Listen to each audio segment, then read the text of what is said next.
Baik, di sini saya akan menjelaskan tentang konsep dasar pajak penghasilan badan dan BUT.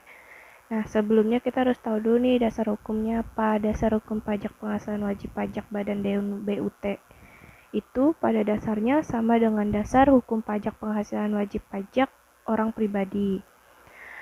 Adapun undang-undang yang berlaku bagi setiap jenis pajak penghasilan yaitu Undang-Undang Nomor 7 Tahun 1983 tentang pajak penghasilan yang telah beberapa kali diubah dan disempurnakan. Nah, ada Undang-Undang Nomor 7 Tahun 1991, Undang-Undang Nomor 10 Tahun 1994, Undang-Undang Nomor 17 Tahun 2000, dan yang terakhir diubah itu Undang-Undang Nomor 36 Tahun 2008. Selain perundang-undangan, dasar hukum pajak penghasilan badan juga diatur dalam peraturan-peraturan dan keputusan-keputusan peraturan pemerintah, keputusan presiden, keputusan menteri keuangan, keputusan direktur jenderal pajak, ataupun surat edaran DJP.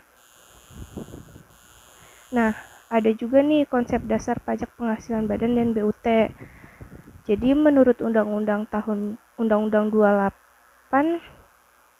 tahun 2007 tentang ketentuan umum dan tata cara perpajakan badan, itu ialah sekumpulan orang atau modal yang merupakan kesatuan baik yang melakukan usaha maupun tidak melakukan usaha, yang meliputi perseroan terbatas, perseroan komanditer, perseroan lainnya, badan usaha milik negara atau badan usaha milik daerah dengan nama dan dalam bentuk apapun, firma kongsi, koperasi, dana pensiun, persekutuan, perkumpulan, yayasan, organisasi massa, organisasi sosial politik, organisasi lainnya, lembaga dan bentuk badan lainnya termasuk kontrak investasi kolektif dan bentuk usaha tetap.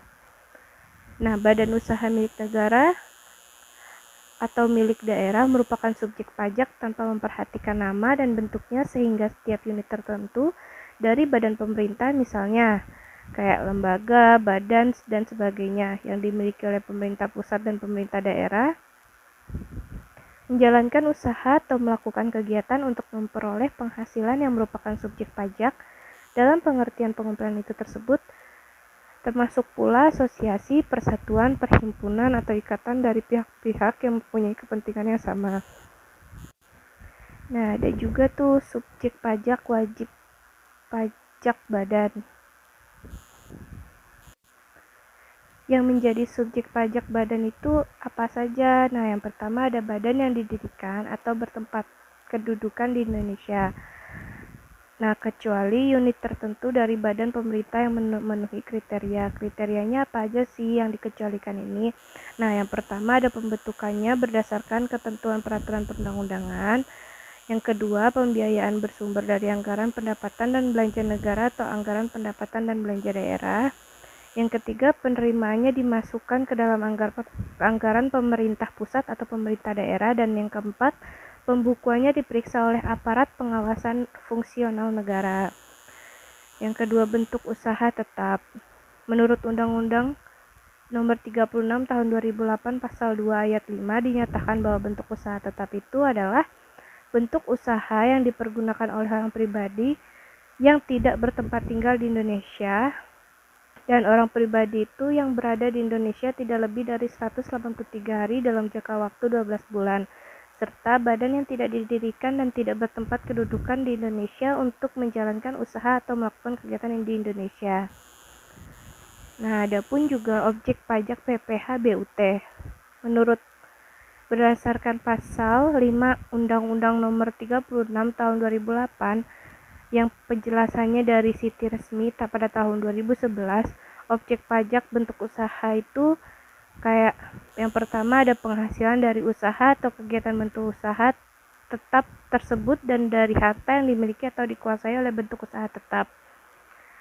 Nah, yang kedua ada penghasilan kantor pusat dari usaha atau kegiatan penjualan barang dan pemberian jasa di Indonesia yang sejenis dengan yang dijalankan atau yang dilakukan oleh bentuk usaha tetap di Indonesia.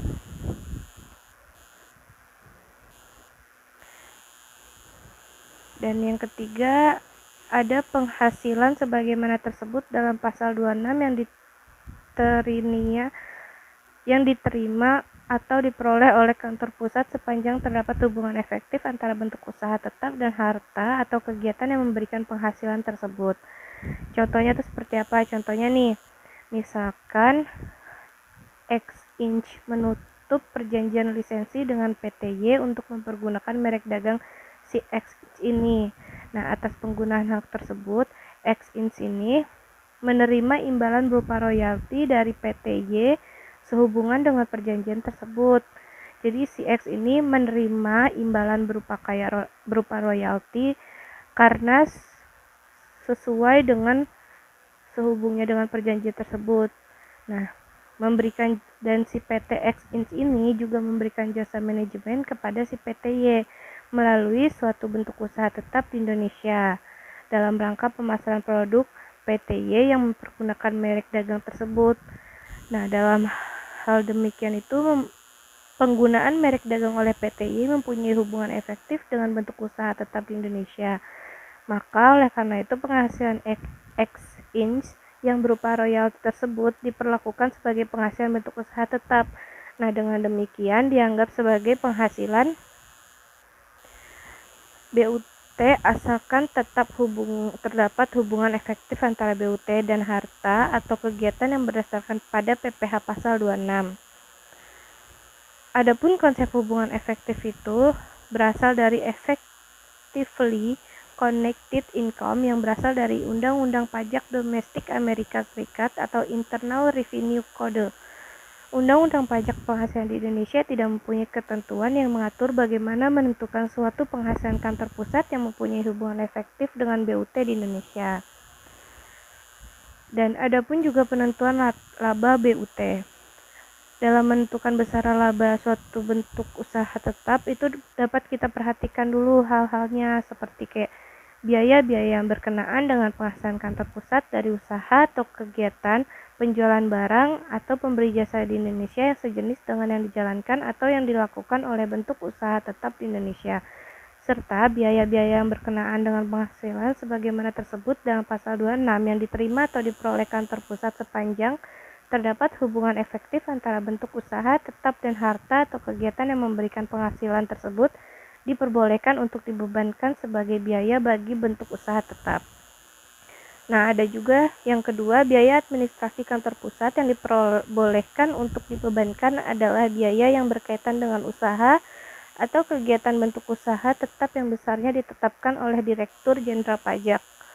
Nah, yang ketiga, pembayaran kepada kantor pusat yang tidak diperbolehkan dibebankan sebagai biaya. Yang pertama, royalti atau imbalan atau sehubungan dengan pengguna harta, paten, atau hak-hak lainnya. Yang kedua, imbalan sehubungan dengan jasa seperti kayak manajemen dan jasa lainnya. Yang ketiga, ada bunga, kecuali bunga yang berkenaan dengan usaha perbankan. Nah, yang keempat ada pembayaran sebagaimana tersebut pada butir D yang diterima atau diperoleh dari kantor pusat tidak dianggap sebagai objek pajak kecuali bunga yang berkenaan dengan usaha perbankan.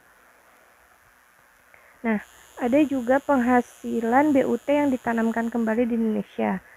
Penghasilan kena pajak sesudah dikurangi pajak dari suatu bentuk usaha tetap di Indonesia dikenakan pajak sesuai ketentuan pasal 26 ayat 4 Undang-Undang Pajak Penghasilan dengan tarif 20%. Tarifnya itu dapat dari mana sih? Tarifnya itu yang sudah ditentukan atau ditetapkan pada pasal 26 ayat 4 itu sesuai undang-undang.